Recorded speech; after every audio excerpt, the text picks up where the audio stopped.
ये बताएं, इस तोशाखाना के चक्कर में आपने देखा कि पेट्रोलियम प्राइसेस बढ़ी, आप और हम डिस्कस नहीं कर सके, मीडिया पे बात डिस्कस नहीं हुई, काबीना में इतने सारे बिलों की मंजूरी हुई, उसके ऊपर उस अंदाज से डिस्कशन नहीं हुई। इस वक्त आवाम की अमूमी मजमूई तौर पे जो इस वक्त सूरत हाल है, जो महंगाई है, बेरोजगारी है, वो टॉपिक्स पर से पर्दा चले गए। ये तो हुकूमत इसमें कामयाब रही ना कि 1-1.5 साल का जो इनका वक्त था, उन्होंने इस तोशाखाना केस के आड़ में गुजार लिया और सारे मामला इसमें अंडर द कारपेट हो गए। देखिए, एक बात तो मुझे समझ में नहीं आती कि तोशाखाने से पेट्रोलियम की मसनूआत की कीमतें क्या है, उसके आलमी इम्पैक्ट भी होते हैं, बैनुल-अक़वामी हालात भी होते हैं, यहाँ की हुकूमत की पॉलिसी भी होती है, IMF की पॉलिसीज भी हैं, बहुत सारी वो हैं। उसे तोशाखाना एक सेपरेट केस है और उसको इतना तो आप उसको नहीं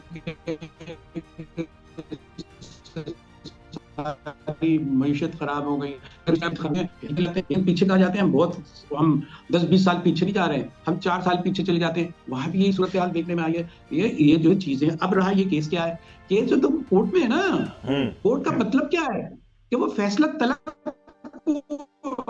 केस मसला है। जहांगीर साहब मैं आपकी तरफ आता हूं, फैसला आता है, हम जहांगीर साहब आपका पॉइंट आ गया, मैं शाह साहब आप ऐड कर दें इस पर जरा। जहांगीर साहब इसके ऊपर जो है ना वो कोई ज्यादा कमेंट नहीं करेंगे, लगता है शायद कोई नरम गोशा भी रखते हैं किसी के लिए। बात यह है कि मुनीर साहब आपको याद होगा जब ये हुकूमत आई थी, मैंने आपको अच्छा लगता है ना, दिल की ठंडक होती है, इसको हमारा नरम गोशे समझने लगते हैं। भाई ये जस्टिफाइड बात है, इससे आपके नरम गोशे से मेरा क्या ताल्लुक है? आप बात का जवाब दीजिए ना, आप बात का जवाब क्या मिलेगा? आप साफ सुथरे सामने आते भी नहीं। नहीं जहांगीर साहब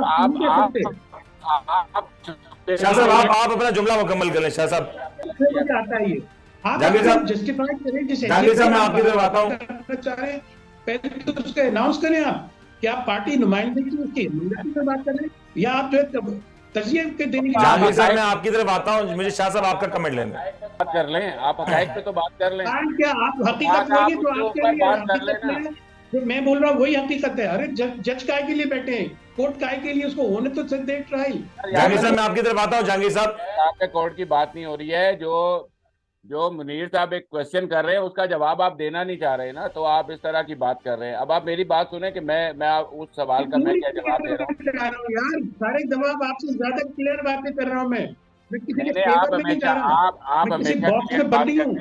नहीं आप हमेशा साफ बात करते हैं। आप मौका दें जरा मुझे भी बात करने का। जी, बात यह है कि मुनीर साहब जिस वक्त की हुकूमत आई थी, आपको याद होगा। जी शाह साहब, जहांगीर साहब आप हो गए हैं? शाह साहब आप बात कर सकते हैं, आप बोलें, खूब बोलें। चले अब आप सुने जरा गौर से। देखें, बात यह है कि जिस वक्त की हुकूमत आई थी, आपको याद है आपने एक प्रोग्राम किया था मुझसे काफ़ी महीने पहले, जिसके अंदर मैंने कहा था कि पीपल्स पार्टी और पाकिस्तान मुस्लिम लीग नून और उनकी इत्तेहादी जमातें, लेकिन मेन दो पार्टी पीपल्स पार्टी और पाकिस्तान मुस्लिम लीग नून, इनकी अगर आप तारीख उठाकर देखें, इन्होंने हमेशा इश्यूज़ की सियासत को हाईलाइट कर कर अपनी ज़ाती सियासत को इम्प्लीमेंट किया है। और बिल्कुल यहाँ पर भी यही हुआ है कि मीडिया के ज़रिए अवाम को फंसाया हुआ है तोशाखाने के अंदर, और ख़ुद आप 4 दिन के अंदर 54 से ज़ायद बिल्स पास कर रहे हैं, और ऐसे बिल्स पास कर रहे हैं जो आपकी अपनी इत्तेहादी जमातें भी उसकी हिमायत नहीं करती। तो आपको ये क्या उजलत है, या उस जज साहब को क्या उजलत है? ये सब कुछ क्या हो रहा है? क्या ये कोई देखने वाला नहीं है? जब से ये हुकूमत आई है, अवाम के लिए आपने क्या किया? आपने 4 दिन में अवाम के लिए इतना काम किया जितना आपने 4 दिन में जाकर बिल्स अप्रूव करवा लिए। तो ये चीज़ें देखें, जब कोई गलत काम होता है, कोई बात होती है, तो उसके ऊपर बहस होती है। उस बहस को छुपाना नहीं चाहिए, उस बहस को करना चाहिए ताकि आवाम को आगाही हो। हमारा काम है आवाम को आगाही देना। हम पास से खबरें नहीं बनाकर दे रहे, हम तो जो इस वक्त करंट सिचुएशन चल रही है हम उसके ऊपर डिस्कस कर रहे हैं। लेकिन शाह साहब, अगर मैं गलत नहीं तो प्लीज तस्वीर भी कीजिएगा, जहांगीर साहब आप भी कीजिएगा, कि जब ये हुकूमत आई तो सबसे पहले तोशाखाना केस उठाया गया, उसके बाद नैब तरामीम हुई, फौरी तौर पे नैब तरामीम की गई, हुकूमत के मफाद में जो तरामीम थी वो की गई, इसके बाद निगरान हुकूमत के हवाले से तरामीम की गई, फिर सेनेट में दीगर तरामीम की गई। तो आईनी तरामीम बहुत सारी हुई हैं, लेकिन अवामी मफाद का काम को इतने बड़े पैमाने में मुझे होता हुआ नजर नहीं आया। कम से कम अगर आप में से जहांगीर साहब, अगर आपको होता हुआ नजर आया तो प्लीज एलैबोरेट कर सकते हैं आप मुझसे पूछ रहे हैं ना? जी। अच्छा, देखिए अब बात ये शायद जो है वो अच्छी लगे, ये देखें कि इंतहाई बेवकूफाना, अहमकाना और खुद गर्दाना फैसला ये हुकूमत का, इसके इत्तेहाद का, ये फैक्ट्री लगती है, ये छपाई हो रही है। आप जो है 12-12 एक-एक आप घंटे में 12 पेश कर दें, बिल पेश कर दें और पास जिसकी मसवदा भी सामने ना हो, वो पढ़े भी नहीं जाए उस दौरान में, पढ़ने जाने के लिए भी एक वक्त चाहिए होता है। आप छपाई लगाए हुए कि अपने ट्रेन चलाई हुई है, तो ये सारी चीजें आप माल जाहिर है कि आप कंट्रोल। और जहांगीर साहब ये भी जरा एलैबोरेट कर दें, आखिरी मेरे पास 1 मिनट रह गया है, मुझे ये बता दें कि पीपल्स पार्टी शाम में टॉक शोज में इन बिल्स के मुखालिफ होती है और रात अगले दिन फिर वो बिल साइड में पास हो जाते हैं। जी जहांगीर साहब। जी मैं यही कह रहा हूं कि आप ये बात नहीं है कि हम जो स्पेयर कर रहे हैं उनको, इन्होंने भी जिस तरह की सूरत हाल बर्पा की है, निगरान हुकूमत को इलेक्टेड हुकूमत से ज्यादा पावर देती है। इसका मतलब है कि इलेक्टेड हुकूमत की शायद जरूरत ही ना पड़े। अगर इलेक्टेड किसी तरह आ जाए, किसी फ्रेम में आ जाए, तो वो कंट्रोल्ड हुकूमत हो और वो जो है बिलों के तहत जो है चलने वाली हुकूमत हो।